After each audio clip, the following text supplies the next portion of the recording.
Thank you, Duncan. Thank you, Duncan. Good morning and welcome. I am honored to be here to welcome all of you to the 11th Annual CHC Safety and Quality Summit. As Duncan mentioned, I spent the early part of my career in and have a great passion for aviation. And throughout my entire career, I have held a leadership outlook that is focused on safety above all else. So I am proud to be part of CHC, which is a leader in continuously working to advance safety for everyone in the global helicopter services industry. Collectively advancing safety through a broadly integrated SMS demands that we include and engage everyone in our organizations. That means from the back office to the hangar, to the cockpit, to offshore workplaces, to search and rescue and emergency medical bases, and across functional, company, and industry lines. Inclusion and engagement to collectively advance safety is the ambitious theme of this year's summit. We will investigate, debate, and learn what we can do, what we must do, to raise overall safety for our own people and the people that we serve. Important lessons often emerge from crises. That was true 2 years ago in the aftermath of 2 bombs exploding near the finish line of the Boston Marathon. That tragedy in the town where I grew up killed 3 people and injured more than 250 others. A report on the response to the incident provides a blueprint for what is possible when all stakeholders are fully part of a collective safety culture and a comprehensive SMS. In Boston, thousands of first responders from dozens of institutions and jurisdictions were mobilized in a climate of devastation, confusion, and fear. The report on their response, which was prepared by the Harvard Schools of Public Health and Public Leadership, credited unprecedented cross-agency and cross-community collaboration for rapidly restoring order and security following the tragedy. That cooperation included law enforcement, firefighters, emergency management, health providers, and government agencies. The report asserts that while no single person or agency was in charge, all responders communicated, collaborated, and coordinated. In the process, they produced much better results than if they had all been working independently. The report credited 5 principles at play in the Boston response. First, a generosity of spirit that promoted cooperation over obstruction. Second, a deference for the responsibility and authority of others. Third, relationships built on trust.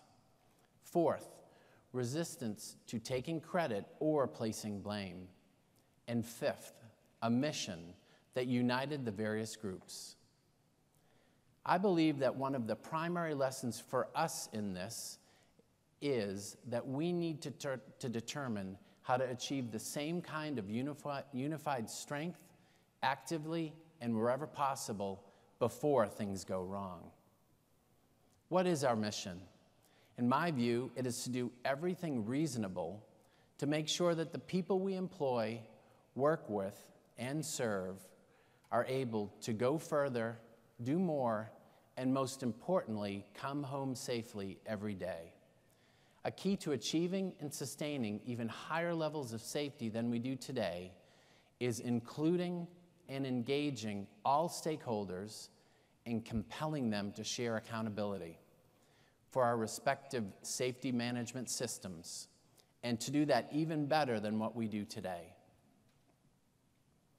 The processes and the behaviors of everyone in the value chain are inextricably interwoven. For example, aircraft components that arrive unserviceable because of a quality escape at the OEM or the result of poor handling by the courier or for any other reason introduces unnecessary stress on operations and can compromise safety. In the same way, non-compliant behavior by schedulers or engineers or crews or passengers or helideck crews or others can and does create risks that are entirely avoidable.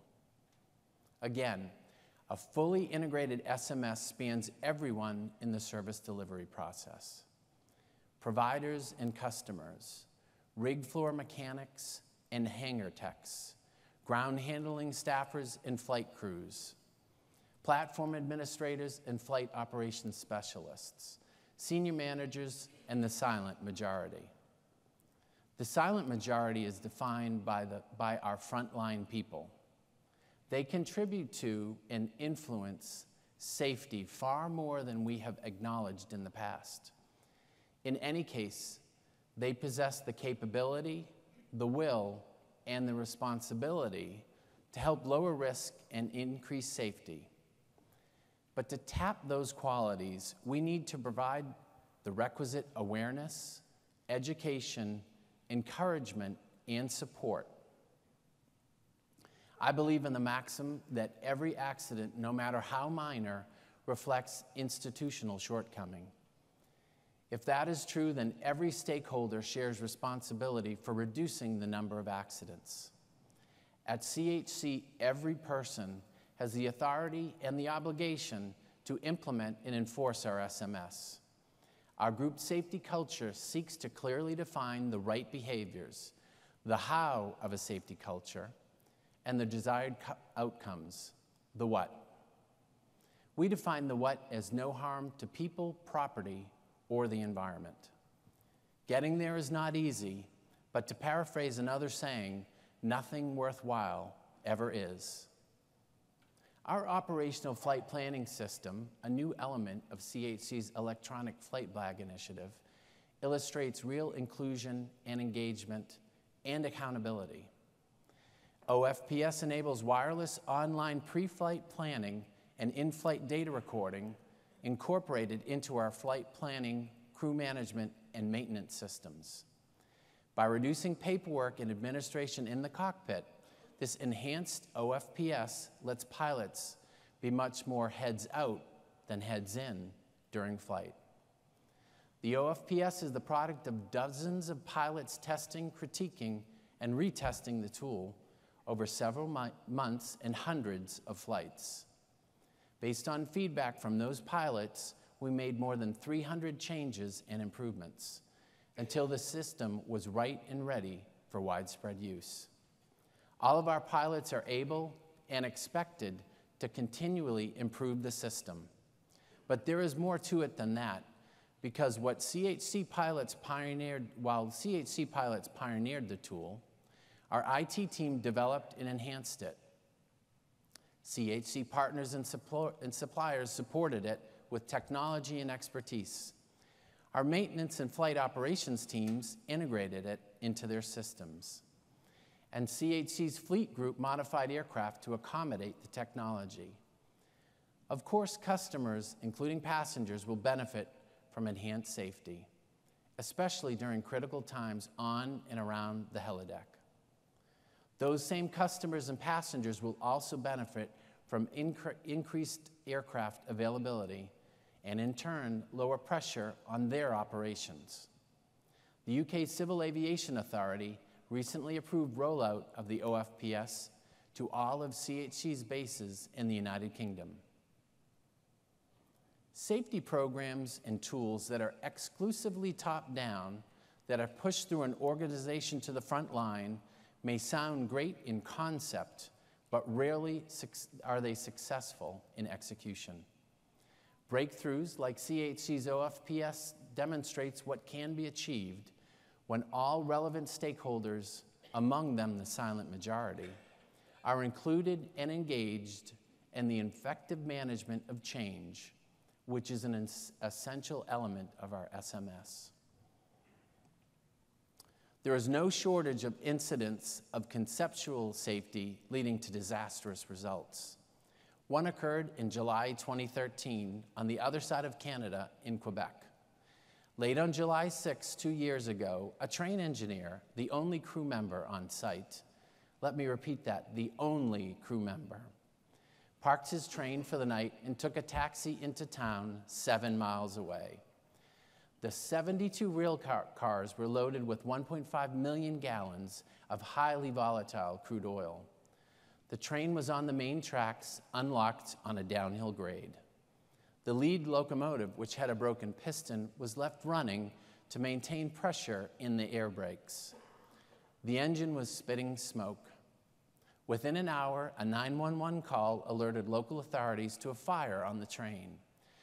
Firefighters shut down the locomotive, then extinguished the blaze. They also notified the train operator, which dispatched track maintenance employees to the scene. The maintenance employees, who were trained in tracks but not in braking systems, assured everyone that the train was safe, then left the scene.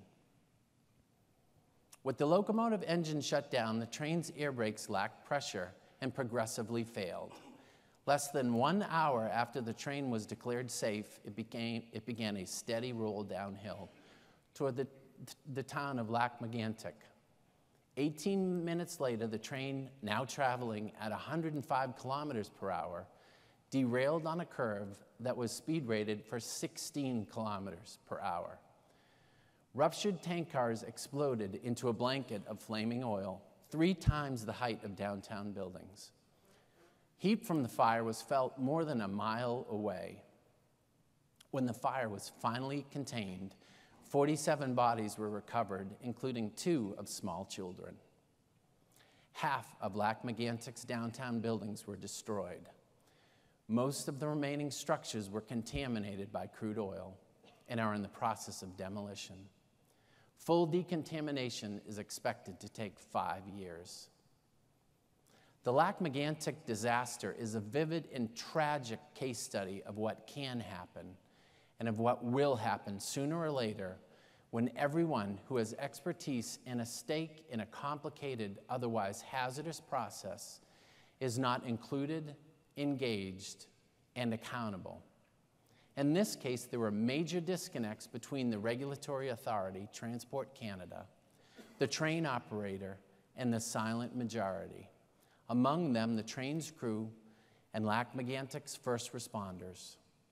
Those gaps produced a procedure that allowed a single engineer to make decisions that affected not only an entire train, but the safety of a company, a community, and ultimately thousands of people.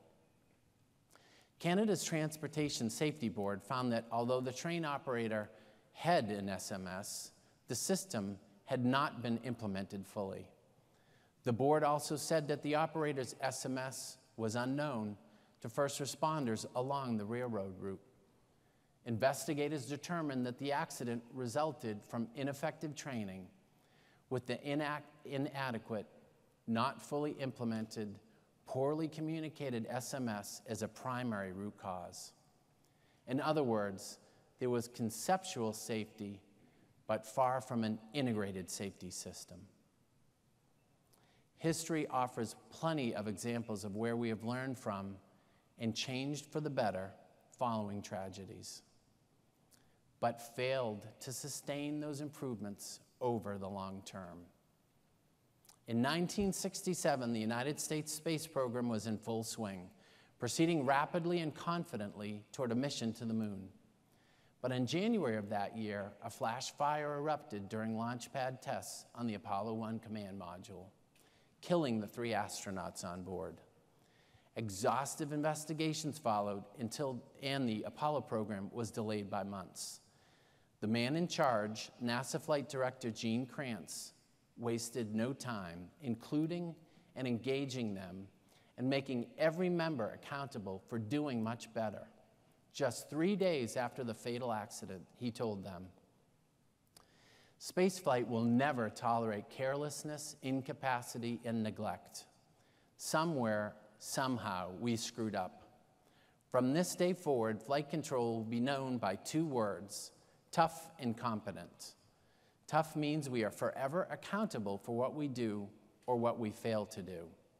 Competent means we will never take anything for granted. Write tough and competent on your blackboards. Each day when you enter the room, these words will remind you of the price paid by astronauts Gus Grissom, Ed White, and Roger Chaffee. With that mandate, NASA scientists, engineers, astronauts, and other colleagues resumed their pursuit of the moon and 30 months later reached their goal with a much higher collective safety. Unfortunately, NASA, like so many institutions given human nature, also serves as a cautionary tale of gains made, then lost, of lessons learned, then perhaps forgotten, because lapses in collective safety discipline were apparent in both the Challenger disaster in 1986 and the loss of the crew of the Columbia in 2003. Integrated inclusion, full engagement, and accountability for those of us involved in aviation. These are ideals that must reach the hangar, the flight operations console, the cockpit, and beyond. Because in CHC's case, for example, helicopter transport is only one part of a complex offshore oil and gas industry and the search and rescue and emergency medical services that we provide. In other words, ours is not a standalone process. Among those people we need to better embrace are offshore oil and gas workers, especially the people who fly on our aircraft. To one degree or another, everyone who helps extract oil and gas from under the Earth's surface must be involved, engaged, and accountable for an integrated industry-wide SMS. Achieving that requires genuine leadership and unfailing communication, spanning senior executives, finance, recruiters, managers, and the people who themselves make up the silent majority. It is no simple matter to create such a culture in an industry in this large, complex, diverse, and globally diverse, distributed industry. But it is not rocket science either. Along with our partners at the UK Step Change for Safety, we believe that the first requirement is to assure that the offshore workers who are our passengers are not seen and do not see themselves as merely self-loading freight. If you think that our resolve to always get passengers safely to their destination is understood by all, well, you might want to speak to a few offshore workers, because it is not. Too often our communication with offshore workers, like with other members of the silent majority, is perceived as a checklist exercise, one way and hollow.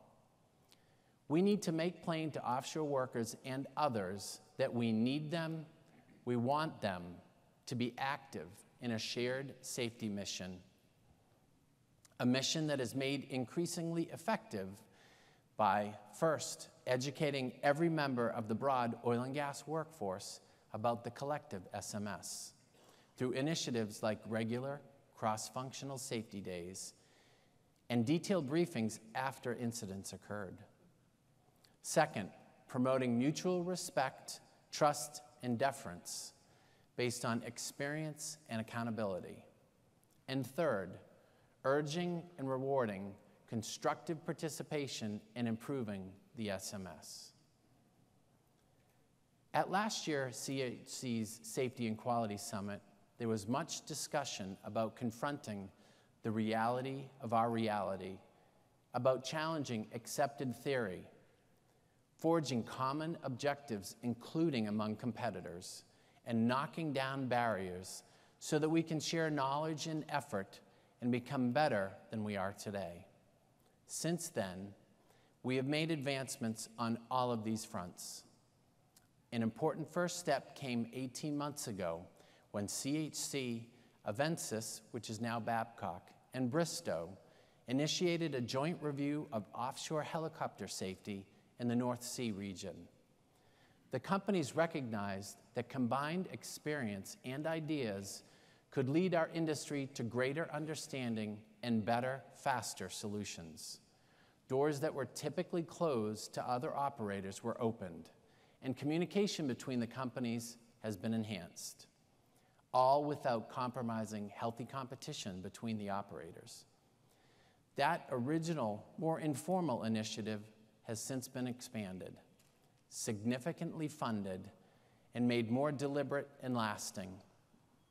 Companies such as ERA and PHI have joined us in what is now known as Helly Offshore. Helly Offshore has a global mandate to include, engage, and share accountability among currently 30 member organizations, with at least that many others now in the process of signing up. The primary common ground is that we all have significant stakes in offshore helicopter safety.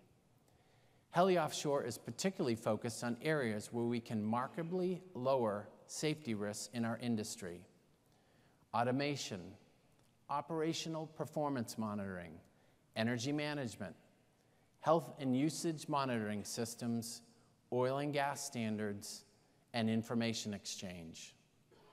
Just 6 months after Helly Offshore's formation, we are on the path to important achievements, including common flight crew aircraft operation manuals, sharing HUM's best practices with publications of standards expected later this year, developing a common customer audit form, first for rollout in the United Kingdom, defining an information sharing protocol that promotes fast and effective safety-related communication while preserving competitive confidentiality, and identifying ideal methods for flight path management. A recent Gallup poll reported that organizations with high employee engagement scores have almost 50% fewer safety incidents. So imagine the enormous potential from more broadly, deeply, and regularly engaging people from across our industry, including through Helly Offshore. Over the next couple of days during this essential industry safety summit, and then when we return to our respective organizations, I urge all of us to not only recognize, but to realize everything that inclusion, engagement, and accountability can unleash. Not once, not for a while, but completely and consistently. Let me reiterate that, completely and consistently. As we involve and give voice and influence to all of our people, in particular those who make up what historically has been the silent majority, we will triumph in defining, attaining, and sustaining a record of collective safety that previously seemed unimaginable. Thank you for your time and for your attention.